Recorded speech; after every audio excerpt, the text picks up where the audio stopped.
Hello, and welcome to another edition of A Lot of Help with James Lott Jr. I'm James Lott Jr., certified life coach and all kinds of other things. But I love doing the show. We haven't done it in a while, but we're back. We're doing more, and we're always talking about something that's for your mental health.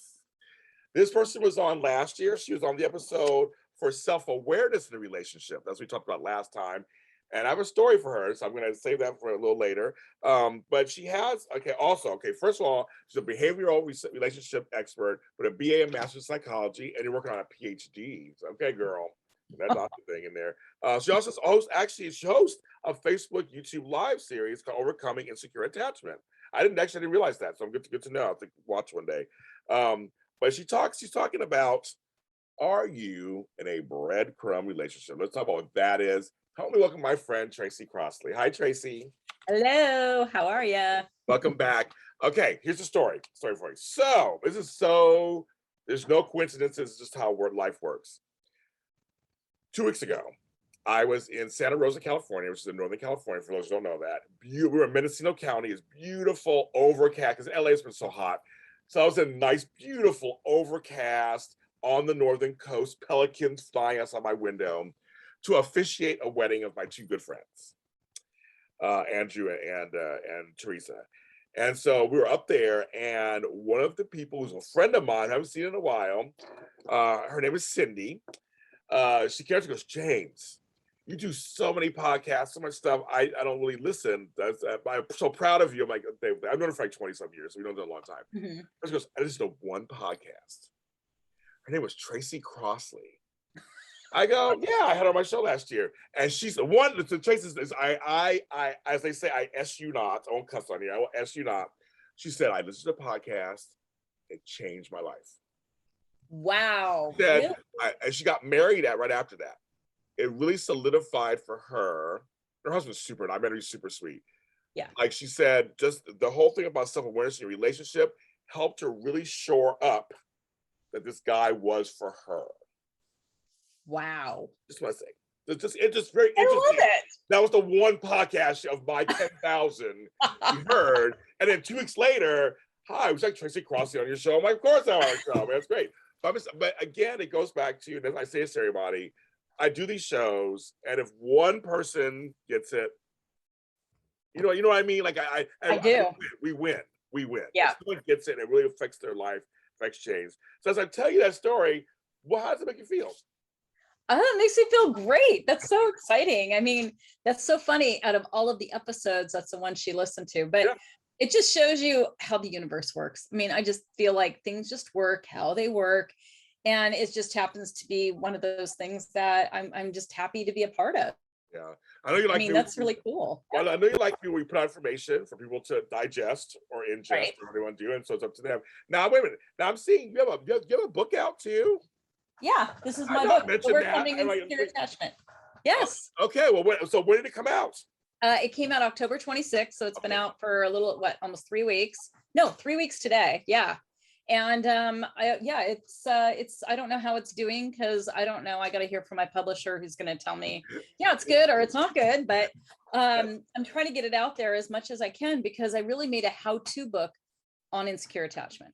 Well, first of all, I want a copy. I want a signed copy, of course. Okay, I will absolutely get that. I will request that. But no, okay. Where can they find us? Let's pull it right now. Where can they find it? Any bookstore, any bookseller. I mean, literally Amazon, Walmart. I mean, like, seriously, everybody.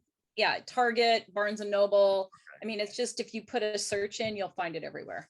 I will put a link definitely in the description. I didn't know. That part I didn't know. I didn't see that anything. I didn't see that anywhere. I'm like, okay. Yeah. Let's promote Tracy Crossley's book. Yes. Go out and get it. She's good. Thank you. Go out and get it. Probably afterwards, I'll request things from you. I'll send an email on that and stuff. Thank you. Thank you. Okay. So the book is a how-to guide, basically. What we were talking about last year, kind of. So basically a how-to guide, isn't it? It is a how-to guide. And basically what it is, it's like 8 steps. So 6 things you basically want to stop doing and 2 things you want to start doing. And it goes into depth. But the thing that I wanted to give, because I know with a lot of self-help books, oh, this sounds good. Oh, that's a great idea, right? And it doesn't really tell you how to implement it. And so what I wanted to make sure of is, if you read it, you know that you can do exercises in it that are going to help you implement these changes that should change your life. basically. Yeah. That's a good point. It's always there's that one step that's missing. Like, okay, well, that does sound great, but then yeah. Yeah. Then what do you do with it? Yeah. Okay, so I was excited about this. I always love your topics. Okay, are you in a breadcrumb relationship? Now I have an idea kind of what you mean, but I want you to actually explain what a breadcrumb type relationship is. Okay. Well, so let's go with the philosophy of you want to have the whole loaf, okay? You want the whole loaf of bread, or at least you want a whole piece of bread, right? You don't want crumbs. And so I came up with this. I guess it was like 6 years ago. I wrote an article for Huffington Post about, getting breadcrumbs. And what I'm saying is a lot of times people will go out on a date and they'll hit it off. And one person is probably a little more into it than the other, but you really can't tell sometimes in the beginning, right? Yeah. Until that other person kind of starts to fade away, Yes. Yes. After like a few dates or maybe. Oh yeah, totally. Right. Yeah. And then, you're thinking, what did I do wrong? What's happening here? And you really like them, like they gave you some breadcrumbs to hold on to. And then what happens is they'll show back up at some point, whether it's a few days, weeks, months, it could even be years later, right? Yes, no, and act like nothing happened. Nothing happened, right? Okay, I want to say something really quick while you're in here. During quarantine, during the pandemic, a lot of us heard from our exes or people who just like, I shouldn't even say exes, that too, but also people who like, we were kind of talking and all of a sudden they faded away. It's like if I was at home, I guess. So I just want to say that's very spicy. Yes, it was time to hook up with an ex, or some people thought so. Yes. So those people that gave you the breadcrumbs were showing back up, and they're not going to give you a whole piece of bread or a loaf.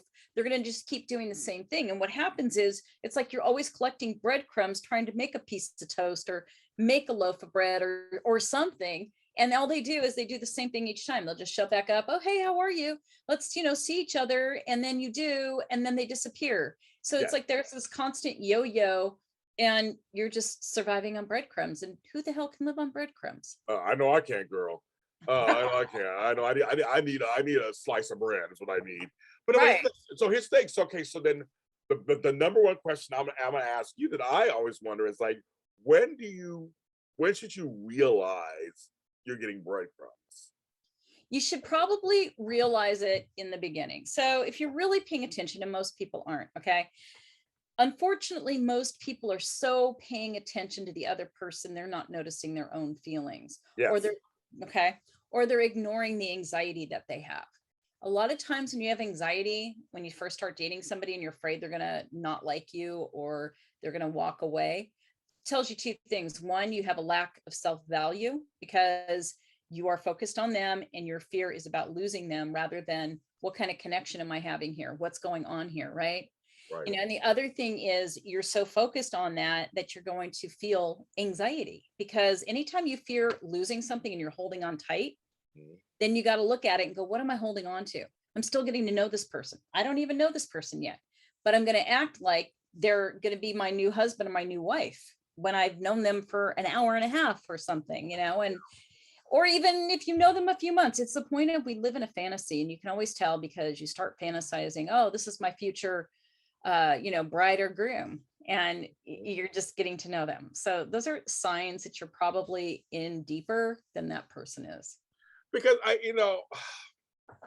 always feel, it does happen naturally. It's nobody's fault. You meet somebody, and sometimes that one person you really are into them more than the other.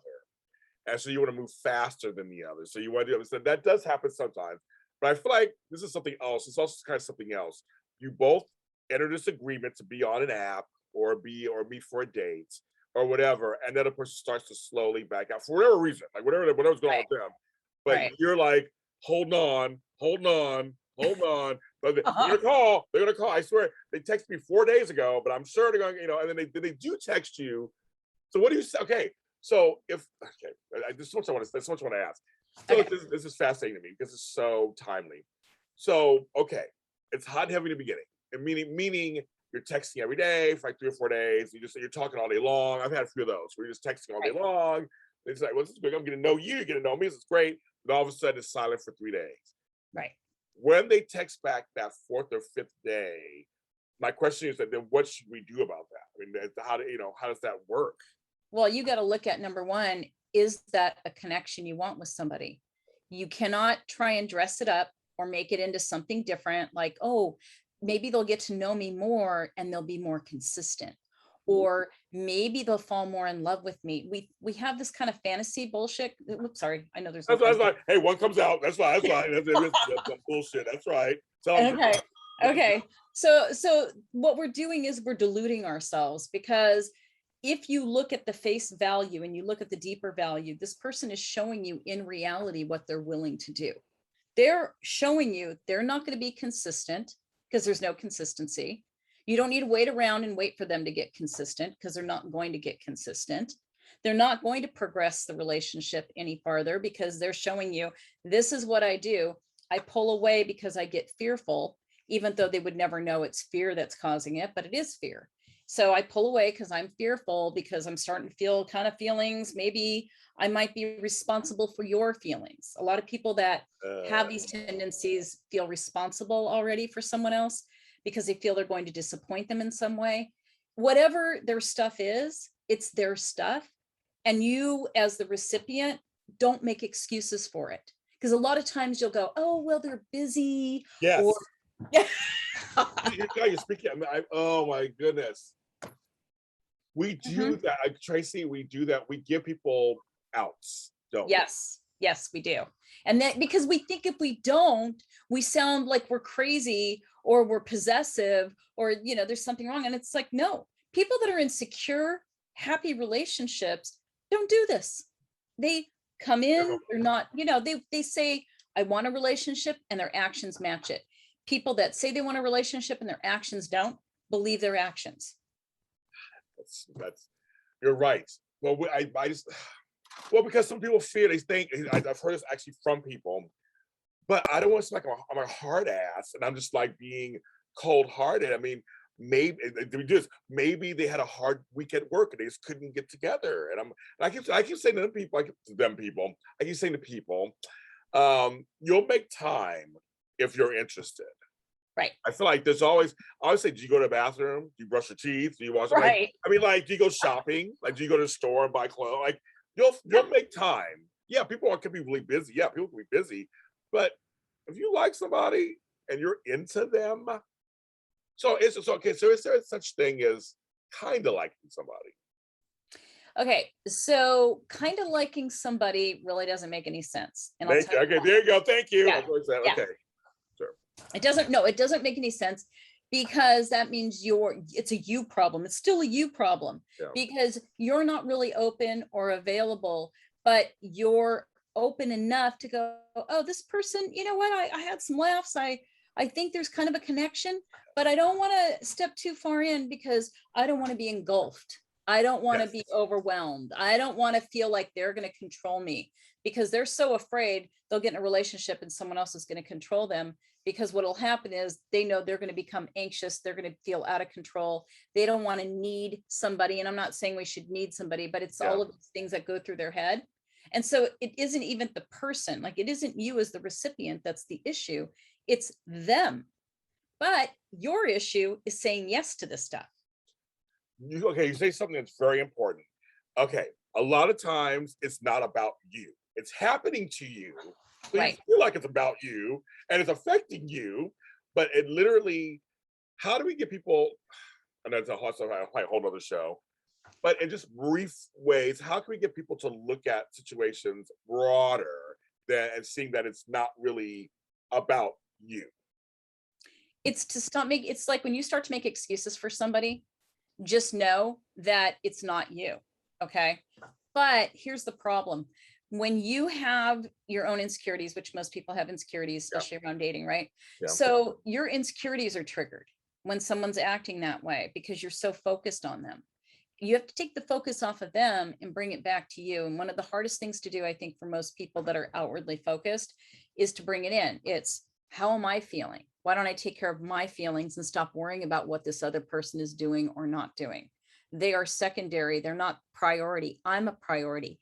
So you can say those things, but you actually, get my book, basically, because you want to turn this into where you're changing your patterns and your beliefs about yourself. But if you don't give yourself attention, you can't do anything. And most of us don't give ourselves attention. What we do is we look at a person, we give them attention, and then if they give us the attention, then we might give ourselves attention. But we're looking for that validation or that attention out here, but that doesn't last. You know, it's like eating a cheap candy bar.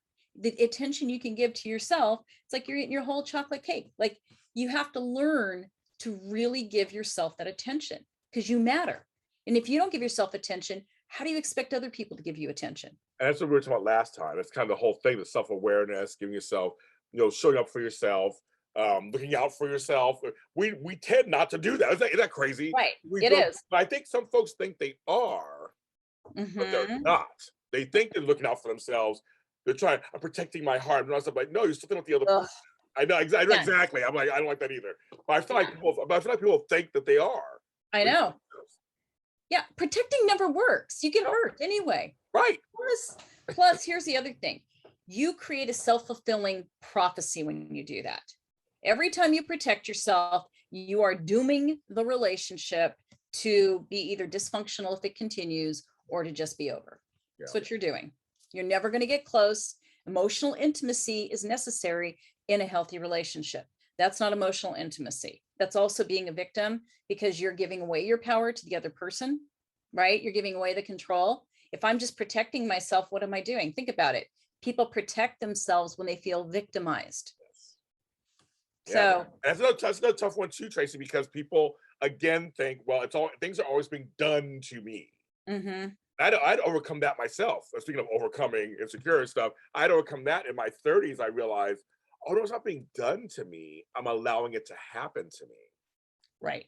I'm And not, it's not trigger being me. done. I'm just like, I mean, I have a choice. I don't have to, it don't have to be done to me. I mean, I don't have to sit here and take it. Right. Right? I mean, like, but people Yeah. think it's like, but no, they did this to me. And they made me feel, they made me do. Oh, yeah. I know, Chase, Yeah. it's crazy. Yeah. It's crazy. It's crazy. It is. It is because I went through the same thing. I'm like, nobody makes you. They trigger you, Yes. but your triggers are still your own based on your own beliefs, your own experiences, because that same person could have 10 people in a room and only trigger you and nobody else is triggered, Yes. you know? So it tells you it's still a you problem. It is. So let's like just break it down for a second here. Okay. What are some of the signs of being breadcrumbed? I don't know if that's a word. I'm Yeah. verbing it. I'm verbing it. I know, girl. Well, you know, I swear you guys, I have a doctorate. I did go to school. I actually smart. No. But no, it's no, but I mean, so what are some so for people listening to some takeaways, what are some signs of being, I think I know some signs, but like what are some signs of being breadcrumbed?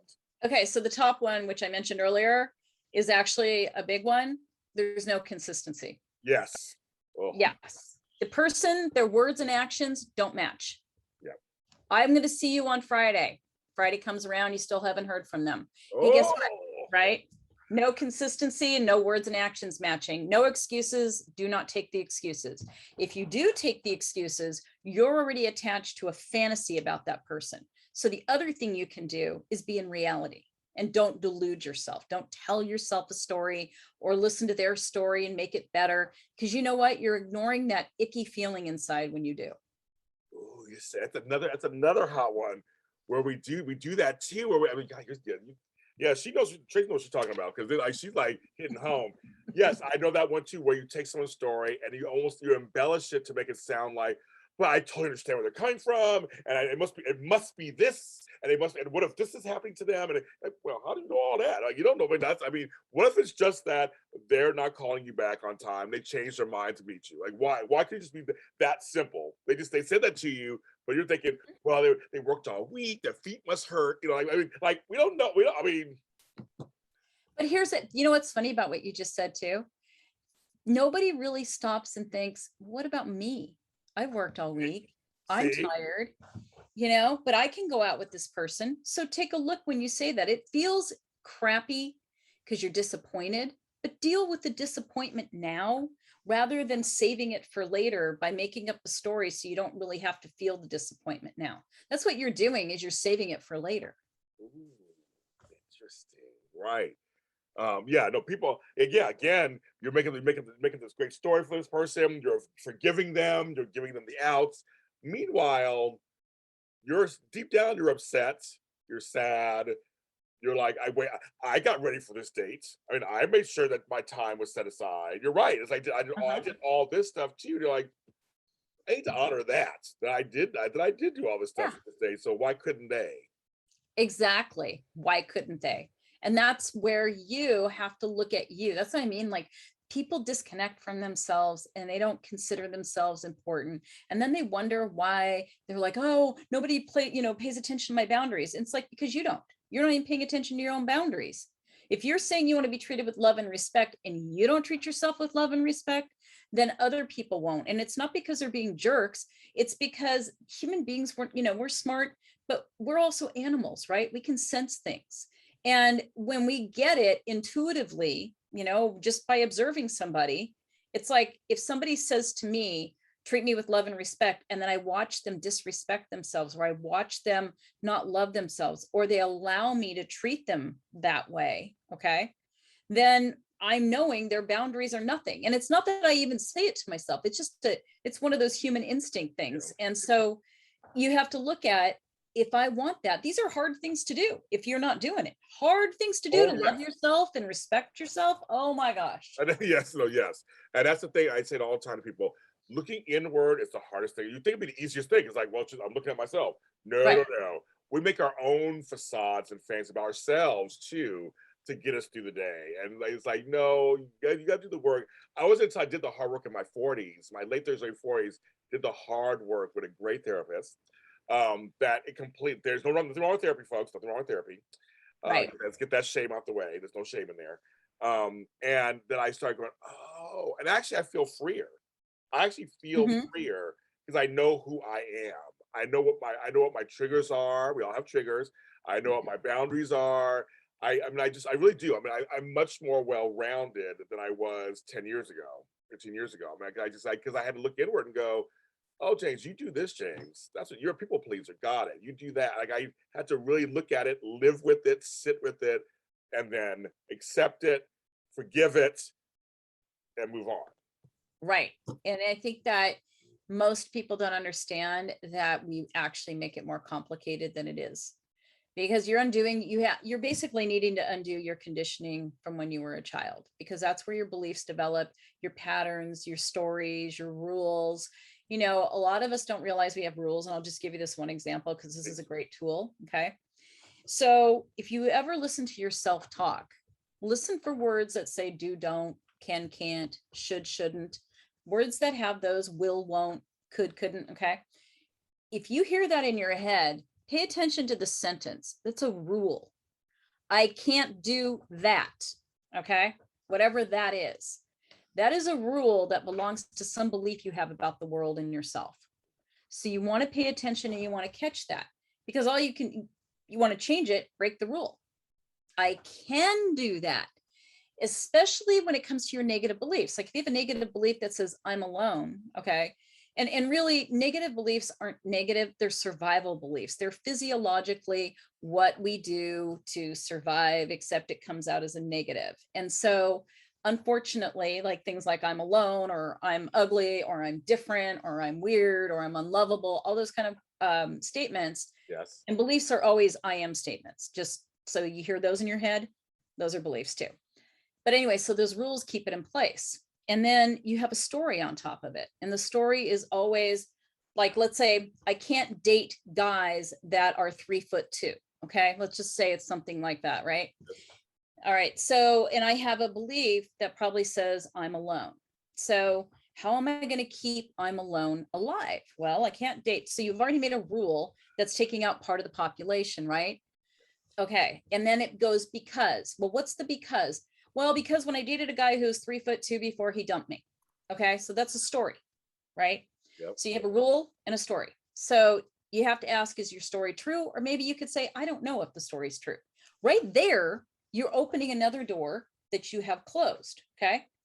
And then you look at your patterns, and your patterns are what you do, what you say, what you choose. So if I have a belief that says I'm alone and then I can't date people that are 3'2", and because I was dumped before, And so my pattern is to avoid dating people that are 3'2", to swipe. I think it's right or left. I don't know. I'm married, so yeah, you're whatever, married, so yes. whatever. Yeah, whatever way. I used to. I've been on the Okay. apps, so Okay. I met my husband on an app, so Oh, okay, very good. Okay, very Yeah. good. It's hope for us. Okay, very good. Yes, and then you have evidence, and so your evidence is about the belief being true. So if you act in these ways, you're creating a self-fulfilling prophecy of I'm alone. So you have a choice at your level of rule, story, or pattern to change it. And you can, but it's hard. It's just funny you say it, because I don't know how many, sorry chicks, I'm gonna out you guys, how many chicks I know, because not dudes don't do this, who say I can't date short men or men under, so it's funny you picked height. I Right. hear it all the time. I go, but that guy is really good looking, he has great stuff, he's a nice guy, but they will not look at him because Right. he's 5'7". I want a 6'3", and I want this, and I just again, but they're alone. But they're saying how much they hate being alone, Right. and they're upset about it. Right. And they're coming from a state of lack because they don't even know why they want a tall guy. If you actually ask them to dig deep and go, why do you want a tall guy? Is it because you want other people to admire you, or you think people are going to make fun of you? Or is it that you have some other form of lack that says, I need, maybe I feel more protected by a tall guy? Whatever it is, you got to get clear on your why, because your why is superficial and your why is not going to feed you. And then when, let's say you get a tall guy and you marry him and you have nothing else in common, you're alone. You're still alone, right? Yes. Still alone. Still alone. And not like being alone in a relationship. I think that's worse. Oh my God. That was my first marriage. So yeah, I've done that. But seriously, I think it's the worst thing than being single. I mean, if you're in a relationship, you still feel alone. That's not good, kids. That's not good. But yeah, so it's funny about the height thing, and I've heard it so many times, especially in LA. I want the guy to look like this. I don't date blondes, or I don't think that. I'm just like, why are we putting all these things in front of like you said, in front of you, that is go, but you're upset every day because you're alone. Yep, because you're afraid. You're afraid, right? Yep, it's fear. Always comes back to fear. Because frankly, don't you want somebody that's kind, compassionate, that you get along with, you have a connection with, that you feel like, hey, I'm authentic, they're authentic, they're like your rock, you're their rock. Those are securely attached people. And really, when I don't want to say looks don't matter, of course you want to be attracted to somebody, but it doesn't have to be a list of characteristics that they need to fulfill for you to be happy. Well, it's funny. I know a lot of people who've gotten married who would say to me, he wasn't or she wasn't I wouldn't have looked at her normally, or she wasn't the type that I was looking for, but she's everything, or was the type I was looking for. Right. Everything. Like, I've heard it so many times. So people who are married who go, yeah, he was, all the guys there before him were this. You know what I mean? And they go, and this, and I go, well, see, that's great. You were open to the universe, you're open to the process. And so you didn't try to keep that pattern, as you were saying earlier, going. You were like, right, I'm gonna stay open. This guy, this chick, they seem really nice. They seem really cool. Let me see where it goes. And, and it turned out became the loves of your life. I mean, that's just, to me, I love hearing stories like that. I think it's really about what you're willing to commit to. A lot of us say we want a committed relationship, but we're not really committed to putting both feet in. We'll put one big toe in and go, oh, maybe this will be okay. But you have to actually be serious about dating. Like, I'm going to go on a date. I'm going to pay attention to how I feel. I'm going to pay attention to what the person says. I'm not going to sit and think, is there a future? Instead, I'm going to be here and learn something about myself. I'm going to learn, am I being authentic on the date, or am I just trying to get another date, or am I trying to show off? Or, look at what you do, because you're part of the whole date. And a lot of times we're trying to impress somebody, even if we don't like them. Yes. Isn't that crazy? No, I know, because you don't want to look bad. Because I don't want to look bad. I don't want to look bad. I want to just walk away like, see, I'm all that. I don't want them, but they know I'm all that. I mean, I totally get it, Tracy. I totally get that one. It's weird, but I totally get it. Oh yeah, we are all weird. Yes, we are. I'm proudly weird. I'm weird sometimes. I know it. I'm weird. Are you kidding? Oh yeah. Mm-hmm. I don't mind. One of the things I like about having you on this show is because you're a person who's looking out for us. Like, you encourage us to look out for ourselves. I think that's something that's That's so important because we do seem to outwardly try to please everyone else, Hmm. try to help everyone else. We try to outwardly not deal with our stuff and shield it by outwardly project everybody else. And so I like that Right. you bring it back to one. You're like, let's bring it back to center, let's bring it back to one. Because it Right. begins and ends with you. I mean, that's the whole thing. Yep. I agree. I think that it's so interesting how everybody wants to sell. Like when I read a book a long time ago about attachment theory as an example, and it was saying for my type of attachment that I couldn't get help unless I found the person as my partner to help me. And all I could think was, well, that doesn't help me to feel better, because what if something happened to them? Or I don't want to put all my eggs in a basket of Yeah. take care of me where I won't take care of me kind of a thing, Yeah. and that doesn't work anyways. Like that whole idea doesn't work, but it's just the thought of, if you can actually take care of yourself and have a good sense of well-being and feel happy and good, and that's not someone else's responsibility, you're going to end up in an amazing relationship. Yeah, I love that. The book is called Overcoming Insecure Attachment. You can get it anywhere. Apparently, where Yes. books are sold, get it anywhere. If you don't leave your house, go to Amazon. They'll send it to you. They'll give it to you. Just go ahead and order it. Go right to your door. Go right to your door. Thank you, Miss Tracy. You're always welcome back on the show anytime. You're so great. Oh, thank you. I love coming on here. We have such a great conversation. You It's always so do. fun. We always do. You're speaking the truth. See, you're speaking the truth, folks. Oh, so actually, tell them where they can find you. Also, your practice, social media, all that good stuff. You can find me at tracycrossley.com, and pretty much it's, I think, Tracy L. Crossley on most social media. But you know what? On my website, I've got all the little things, so you can find it there. Yeah, so go to tracycrossley.com, and that's Crossley. Make sure I say that. L-E-Y. Tracy, L-E-Y. Ley. So we always looking at her. Tracy is Tracey, not E. So I'm messing it up already. I was trying to do the one or the other. So I think it's not that Tracy, but it's the other Tracy, and not that Crossley. So it's Tracy Yes. Crossley. That's what I meant to say. I'm a trained That's professional. okay. I really am. I was trying to remember. It's not this because everybody spells their names differently. I was like, I'll make sure I get it correct. But it'll be in this. It'll be in the description, so you can go ahead and go there and start from there, and then you move through her tentacles. I'm James Lott Jr. My name's easier. You can follow me where all James Lott Jr.'s are sold at James Lott Jr. everywhere, and a lot of help.com, and lots with two T's, not one. And everyone, please look out for yourselves. Like seriously, look out for yourself. Take care of yourself. Look out for yourself. You are very important. And the right person will recognize it and want to be in your presence when they know that you are somebody who's worth getting to know. We'll see you next time.